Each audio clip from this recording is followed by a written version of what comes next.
February 11. From Exodus, chapter 32. When the people saw how long it was taking Moses to come back down the mountain, they gathered around Aaron.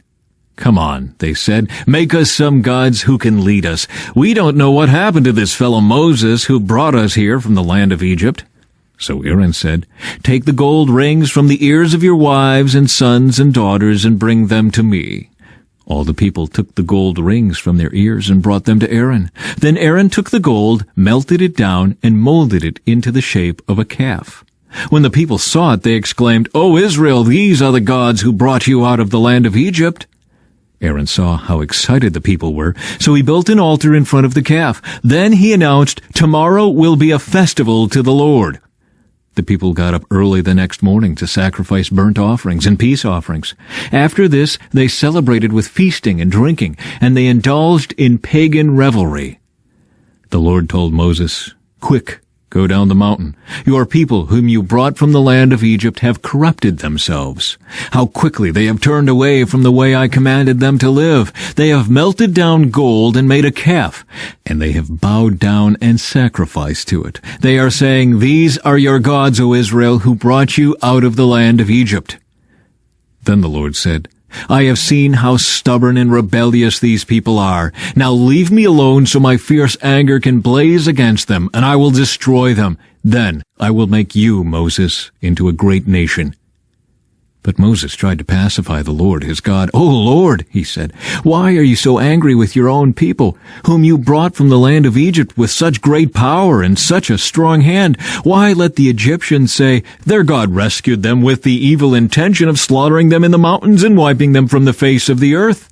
Turn away from your fierce anger. Change your mind about this terrible disaster you have threatened against your people. Remember your servants, Abraham, Isaac, and Jacob. You bound yourself with an oath to them, saying, 'I will make your descendants as numerous as the stars of heaven, and I will give them all of this land that I have promised to your descendants, and they will possess it forever.'"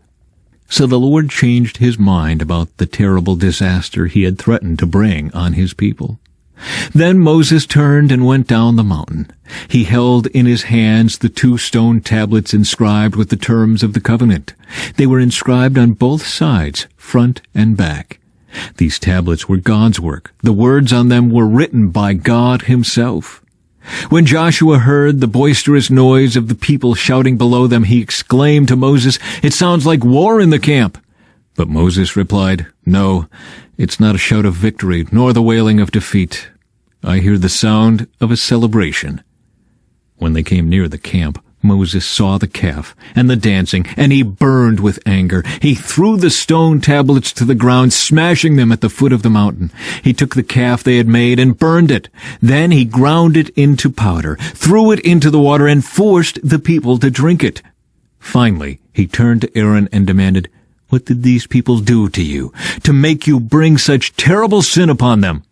"Don't get so upset, my lord," Aaron replied. "You yourself know how evil these people are. They said to me, 'Make us gods who will lead us.' We don't know what happened to this fellow Moses who brought us here from the land of Egypt. So I told them, 'Whoever has gold jewelry, take it off.' When they brought it to me, I simply threw it into the fire, and out came this calf." Moses saw that Aaron had let the people get completely out of control, much to the amusement of their enemies. So he stood at the entrance to the camp and shouted, "All of you who are on the Lord's side, come here and join me." And all the Levites gathered around him. Moses told them, "This is what the Lord, the God of Israel, says. Each of you, take your swords and go back and forth from one end of the camp to the other. Kill everyone, even your brothers, friends, and neighbors." The Levites obeyed Moses' command, and about 3,000 people died that day.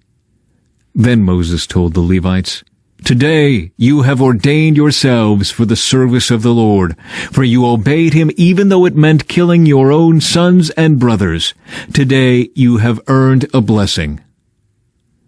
Moses intercedes for Israel. The next day Moses said to the people, "You have committed a terrible sin, but I will go back up to the Lord on the mountain. Perhaps I will be able to obtain forgiveness for your sin." So Moses returned to the Lord and said, "Oh, what a terrible sin these people have committed! They have made gods of gold for themselves. But now, if you will only forgive their sin, but if not, erase my name from the record you have written." But the Lord replied to Moses, "No, I will erase the name of everyone who has sinned against me. Now go, lead the people to the place I told you about. Look, my angel will lead the way before you, and when I come to call the people to account, I will certainly hold them responsible for their sins." Then the Lord sent a great plague upon the people because they had worshipped the calf Aaron had made. The Lord said to Moses, "Get going, you and the people you brought up from the land of Egypt. Go up to the land I swore to give to Abraham, Isaac, and Jacob. I told them, I will give this land to your descendants, and I will send an angel before you to drive out the Canaanites, Amorites, Hittites, Perizzites, Hivites, and Jebusites. Go up to this land that flows with milk and honey, but I will not travel among you, for you are a stubborn and rebellious people. If I did, I would surely destroy you along the way." When the people heard these stern words, they went into mourning and stopped wearing their jewelry and fine clothes. For the Lord had told Moses to tell them, "You are a stubborn and rebellious people. If I were to travel with you for even a moment, I would destroy you. Remove your jewelry and fine clothes while I decide what to do with you." So from the time they left Mount Sinai, the Israelites wore no more jewelry or fine clothes. It was Moses' practice to take the tent of meeting and set it up some distance from the camp. Everyone who wanted to make a request of the Lord would go to the tent of meeting outside the camp. Whenever Moses went out to the tent of meeting, all the people would get up and stand in the entrances of their own tents. They would all watch Moses until he disappeared inside. As he went into the tent, the pillar of cloud would come down and hover at its entrance while the Lord spoke with Moses. When the people saw the cloud standing at the entrance of the tent, they would stand and bow down in front of their own tents. Inside the tent of meeting, the Lord would speak to Moses face to face, as one speaks to a friend. Afterward, Moses would return to the camp, but the young man who assisted him, Joshua, son of Nun, would remain behind in the tent of meeting. Moses sees the Lord's glory. One day Moses said to the Lord, "You have been telling me, 'Take these people up to the promised land.' But you haven't told me whom you will send with me. You have told me, 'I know you by name, and I look favorably on you.' If it is true that you look favorably on me, let me know your ways so I may understand you more fully and continue to enjoy your favor. And remember that this nation is your very own people." The Lord replied, "I will personally go with you, Moses, and I will give you rest. Everything will be fine for you." Then Moses said, "If you don't personally go with us, don't make us leave this place. How will anyone know that you look favorably on me and on your people, if you don't go with us? For your presence among us sets your people and me apart from all other people on the earth." The Lord replied to Moses, "I will indeed do what you have asked, for I look favorably on you, and I know you by name." Moses responded, "Then show me your glorious presence." The Lord replied, "I will make all my goodness pass before you, and I will call out my name, Yahweh, before you. For I will show mercy to anyone I choose, and I will show compassion to anyone I choose. But you may not look directly at my face, for no one may see me and live." The Lord continued, "Look, stand near me on this rock. As my glorious presence passes by, I will hide you in the crevice of the rock and cover you with my hand until I have passed by. Then I will remove my hand and let you see me from behind, but my face will not be seen." From Matthew. Meanwhile, Peter was sitting outside in the courtyard. A servant girl came over and said to him, "You are one of those with Jesus the Galilean."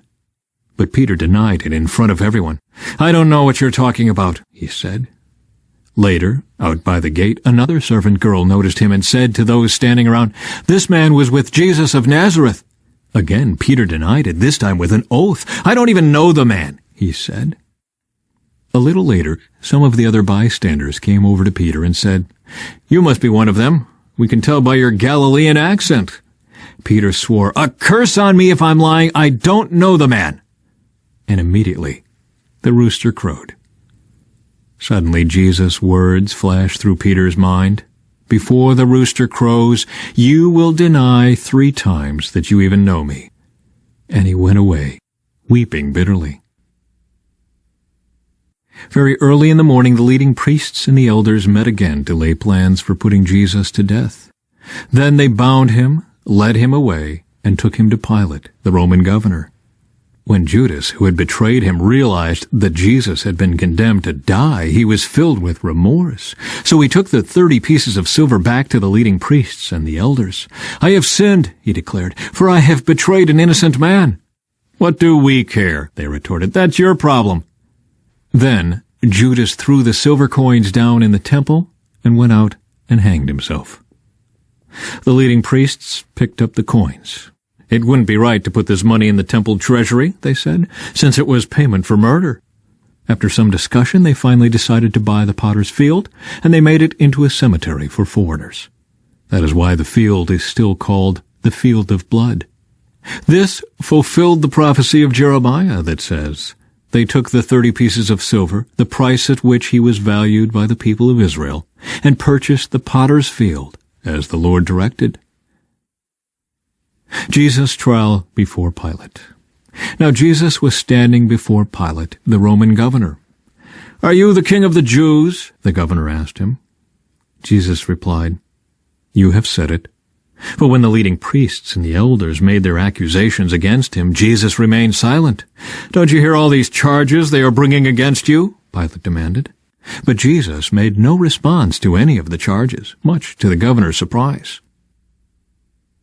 Psalm 33. Let the godly sing for joy to the Lord. It is fitting for the pure to praise him. Praise the Lord with melodies on the lyre. Make music for him on the 10-stringed harp. Sing a new song of praise to him. Play skillfully on the harp and sing with joy. For the word of the Lord holds true, and we can trust everything he does. He loves whatever is just and good. The unfailing love of the Lord fills the earth. The Lord merely spoke, and the heavens were created. He breathed the word, and all the stars were born. He assigned the sea its boundaries and locked the oceans in vast reservoirs. Let the whole world fear the Lord, and let everyone stand in awe of him. For when he spoke, the world began. It appeared at his command. The Lord frustrates the plans of the nations and thwarts all their schemes. But the Lord's plans stand firm forever. His intentions can never be shaken. From Proverbs. Listen to my instruction and be wise. Don't ignore it. Joyful are those who listen to me, watching for me daily at my gates, waiting for me outside my home. For whoever finds me finds life and receives favor from the Lord. But those who miss me injure themselves. All who hate me love death.